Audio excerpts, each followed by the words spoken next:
What brings you the greatest satisfaction now? Is it conquering adversity, or is it something else?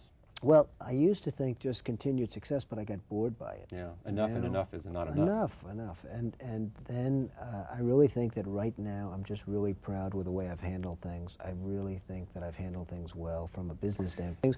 Because of the fact that they want to revenues see are you way as a up. winner, because if you're a winner, it means that they're a winner. Well, they don't want to see me as a winner, actually, because I have to tell you, when things started going bad, I was on the cover, but instead of my hands being up, I had my chin down, okay? So nobody wants to see me be a winner. Let me just stay with that image for a second. Was it embarrassing for you? They say about you, they took his toys away. They took his yacht away. They took his... Nobody took it away. I sold my Yeah, yacht. but I mean, did the banks put you on an allowance or not? No. I mean, help us understand how bad it got for you, and whether you were embarrassed, and whether you said, wow.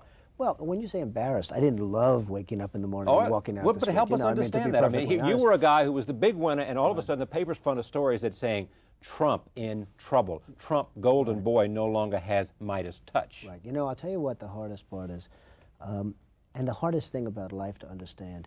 In baseball, if you get 15 runs in the first inning, and you don't get any more runs, you still have 15 runs at the end of the game. Well, it depends on what the other guy does. Well, no, but generally speaking, you're going to win that game, okay? You know, it's as sad as it is to say, but you're going to win that game. You get 15 runs, it's pretty well over. Ask the Atlanta Braves. Okay, I mean, we've seen some examples, but anyway. Right.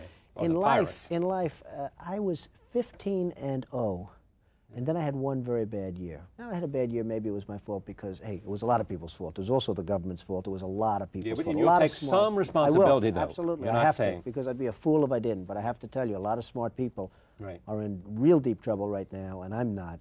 And a lot of people, really smart people, are dead. They're gone. They're buried. They're over. They're history. And one more time, why are they dead, buried, gone, history, and you are alive, well, and, as they say, before I explain that, I just want to say that you have 15 great years, you have one bad year, and people judge you by your last thing. You're only as good as your last thing. You're only as good as your last article or what you've done lately.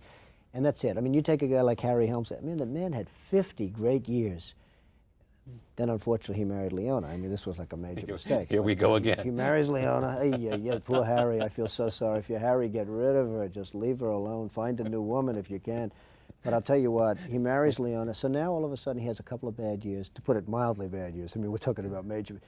They don't say the score is 50-2. Yeah, go ahead. No, they don't say the score is 50-2. Yeah. As far as they're concerned, Harry is like this major failure, and that's a shame, because that's not the way life should work. It should be 50-2. That's a pretty good record.